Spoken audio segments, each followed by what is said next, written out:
ہمارے ارد گرد کا حلقہ یا احباب کا ٹھیک ہونا اتنا ضروری ہے۔ داتا گنج بخش علی حجویری رحمت اللہ تعالی علیہ فرماتے ہیں کہ مکہ معظمہ میں ایک شخص طواف کعبہ کر رہا تھا۔ بڑے سارے لوگ کہہ نہیں دیتے دعاؤں میں یاد رکھنا، دعاؤں میں یاد رکھنا، تو وہاں اپنی طلب اتنی زیادہ ہوتی کہ وہ بندہ مطلب خزانے کے سامنے کھڑا ہے وہ تو وہ کہتا ہے کہ یہ بھی اپنے لیے لے لوں، یہ بھی اپنے لیے لے لوں، یہ بھی اپنے لیے لے لوں۔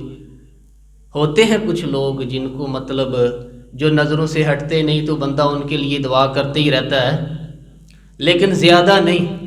میں آپ کو صحیح کہہ رہا ہوں، کم لوگ ہوتے ہیں۔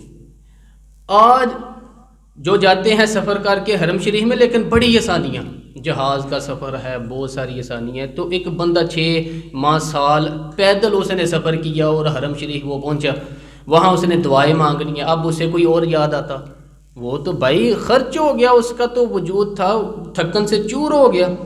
لیکن داتا صاحب رحمت اللہ علیہ فرماتے ہیں اس شخص کا حال یہ تھا کہ وہ حج کرنے گیا، جتنی بار بھی دیکھا نا کعبے کا طواف کر رہا ہے، غلاف پکڑا ہے، اور کیا پتہ ہے کیا رہے، یا اللہ میرے دوستوں کو ٹھیک کر دے، یا اللہ میرے دوستوں کو اصلاح کر دے، یا اللہ میرے شاگردوں پہ فضل فرما، یا اللہ جو میرے ارد گرد رہنے والے ہیں انہیں اپنا قرب دے دے، ان کا رستہ آسان کر دے۔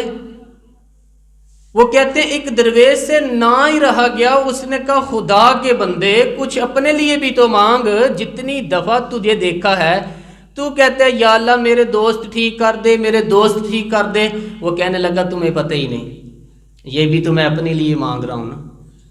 اس نے کہا اپنے لیے کس طرح مانگ رہا ہے؟ کہنے لگا وہ ٹھیک رہیں گے نا تو پھر میں بھی ٹھیک ہی رہوں گا، جب چاروں جانب سے مشورے خیر کا ملے گا تو میں کیسے بگڑوں گا؟ جب وہ سارے مجھے اچھی رائے دیں گے اور اچھی طرف ہی قائل کریں گے تو کیسے کام خراب ہوگا؟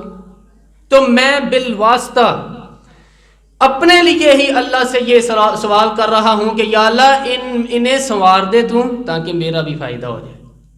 اپنے حلقہ اثر میں ایک تو خود اچھی بات کریں، بری نہ کریں، اور دوسرا نا کوشش کریں کہ ایسے لوگوں کے پاس جا کے بیٹھیں، تلاش کریں۔